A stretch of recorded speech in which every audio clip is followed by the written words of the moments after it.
Problem create की थी महाभारत में, जब भीष्म पितामह के पिता शांतनु ने दूसरी शादी की सत्यवती से। तो सत्यवती एक मछुआरे की कन्या थी, और मछुआरे की कन्या होने के कारण उसको जब उसकी शादी हुई तो उसके पिताजी ने 3 शर्तें रखी कि भैया आप शांतनु, आप मेरी बेटी से विवाह तो करना चाहते हैं, लेकिन आप ध्यान रखिए एक चीज का, मुझे आपको एक वचन देना होगा कि सत्यवती का पुत्र ही राजा बनेगा और राजगद्दी पे बैठेगा।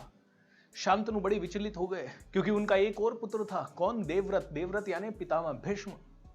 शांतनु विचलित हो गए। शांतनु ने ये वचन नहीं माना। जब बाद में देवव्रत को पता चली, पितामह भीष्म को पता चली कि ये है, तो भीष्म गए अपने पिताजी के लिए, पिताजी का रिश्ता लेके, और सत्यवती के पिता ने कहा, हेलो सुनो, हमने आपके पिताजी को बता दिया है, अगर शर्त मंजूर है तो शादी हो जाएगी। शर्त क्या है? कि सत्यवती का पुत्र ही राजगद्दी पे बैठेगा। पितामह भीष्म ने कहा, ठीक है, मैं कभी जिंदगी में राजगद्दी पे नहीं बैठूंगा, टेंशन मत लो। लेकिन उसमें भी सत्यवती के पिताजी ने कहा, लेकिन आप शादी करेंगे, आपके पुत्र शायद सत्यवती के पुत्रों से लड़ाई करेंगे कि ये राजगद्दी मेरी है, तब क्या करोगे? आप तो प्रतिज्ञा निभा लोगे। तो भीष्म पितामह ने एक और प्रतिज्ञा कर डाली। कौन सी? कि मैं आजीवन ब्रह्मचारी रहूंगा, शादी ही नहीं करूंगा।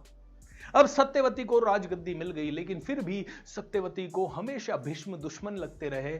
दुश्मन इसलिए कि कहीं ऐसा ना हो जाए कि भीष्म अपनी प्रतिज्ञा तोड़ दे और मेरे पितरों को कहीं ना कहीं उससे विचलित कर दे। अब भीष्म जैसा जबरदस्त तपस्वी, भीष्म जैसा जबरदस्त पावरफुल व्यक्ति जो कि युद्ध कला में माहिर था, उन्होंने जाके परशुराम जी के आश्रम में और पता नहीं किन किन आश्रमों में ऋषियों मुनियों के साथ शस्त्र विद्या, शास्त्र विद्या सब कुछ थी की, लेकिन सत्यवती ने अपने बच्चों को कहीं भी आश्रम में जाने नहीं दिया।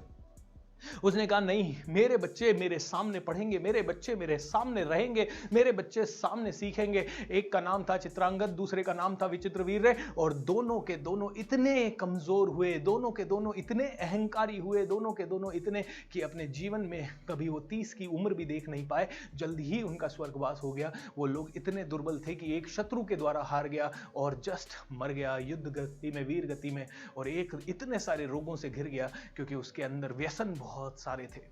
दोस्तों, जो अपने मन को दुर्बल करना चाहता है या अपने बच्चों को दुर्बल करना चाहता है, वो ऐसे काम करे। हम अपने